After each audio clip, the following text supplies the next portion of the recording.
အားလုံးပဲမင်္ဂလာပါကျွန်တော်ကိုရှင်းပြပေးမှာကျွန်တော်ကို YouTube မှာပေါ့နော် YouTube မှာ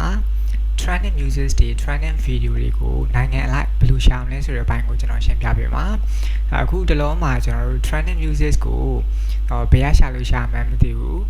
top 10ဝင်တာရောဟုတ်ရဲ့လားပေါ့နော်အဲ့လိုတွေမေးတာများတဲ့အတွက်ကျွန်တော်ဘယ်လိုရှာမလဲဆိုတာကိုဒီ video မှာရှင်းပြပေးတော့ဖြစ်ပါတယ်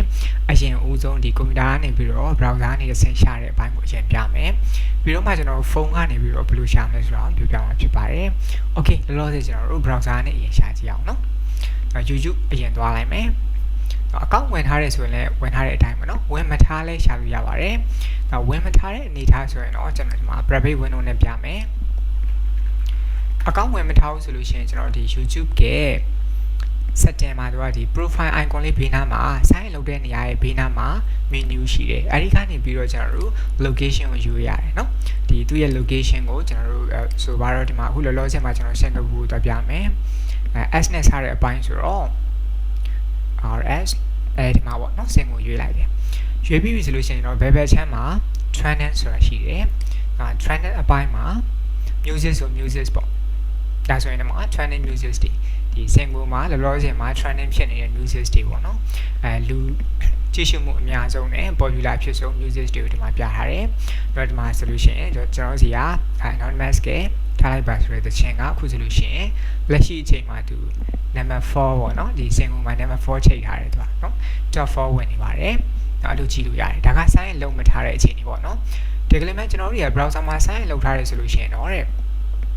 profile icon လေးကနေပြီးတော့ကျွန်တော်တို့ဘယ်ကိုသွားရလဲဆိုတော့ဒီအောက်မှာရှိတယ်เนาะဒီနေရာကနေပြီးတော့ရွေးယူမယ်သူကဒီမှာဆိုရင်ကျွန်တော်အခုလောလောဆယ်မှာဒီမှာ SG ဆိုတော့စင်ကာပူကိုရွေးထားတယ်တကယ်လို့ Thailand ရွေးချင်တယ်ဆိုလို့ရှိရင်လည်းဒီမှာ Thailand ရွေးလို့ရတယ်မြန်မာနိုင်ငံတော့ like မရှာနဲ့နော်မြန်မာနိုင်ငံတော့ရှိမှာမဟုတ်တော့ YouTube ကဒီသူ့ရဲ့ country available country list ထဲမှာမြန်မာနိုင်ငံကိုထည့်မှတ်ထားအောင်နော်အဲ့ဒါမရပါဘူးမြန်မာနိုင်ငံတော့တစ်ဖက်နိုင်ငံနေပဲကျွန်တော်တို့ trending music တွေကိုဝင်ကြည့်လို့ရပါတယ်ဒါဆိုဒီမှာ SG ဆိုလို့ရှိရင်စင်ကာပူ trending ထဲမှာကျွန်တော်တို့ပထမဆုံးတွေ့ရမှာတော့ trending down ပေါ့နော် trending down ဆိုတာတော့ရှိသမျှ video သူတို့စီမှာ file နဲ့အဖြစ်ဆုံးပေါ့နော် popular အဖြစ်ဆုံးလူကြည့်အများဆုံး video တွေကို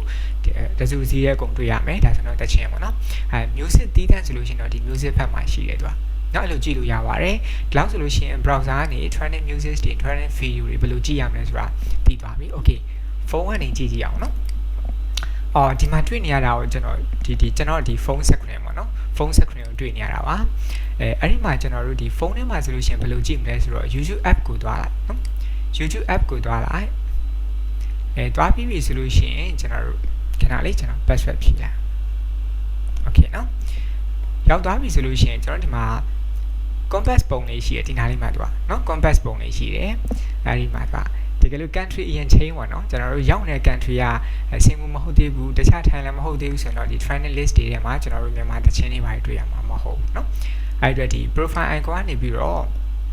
ဘယ်ကိုသွားရလဲဆိုတော့ကျွန်တော် setting နဲ့သွားရတယ်เนาะ setting နဲ့သွားပြီးပြီဆိုရင်ကျွန်တော်ဒီမှာ channel တွေထည့်သွားရတယ်เนาะ setting channel တွေပြီးတော့အောက်မှာကျွန်တော် location ရွေးလို့ရပါပြီခုန browser ကနေရွေးခဲ့တဲ့အတိုင်းပဲဒီမှာဆိုတော့ကျွန်တော်စင်ကူလောလောဆယ်ရွေးထားတယ်ပေါ့နော် Thailand ဆိုရင်လည်း Thailand ရွေးပြီးတော့confirm လုပ်လိုက်အောင်မယ်เนาะဒီမှာကျွန်တော် cancel နဲ့ပြန်ထွက်လိုက်မယ်အရှိပြန်ထွက်မယ်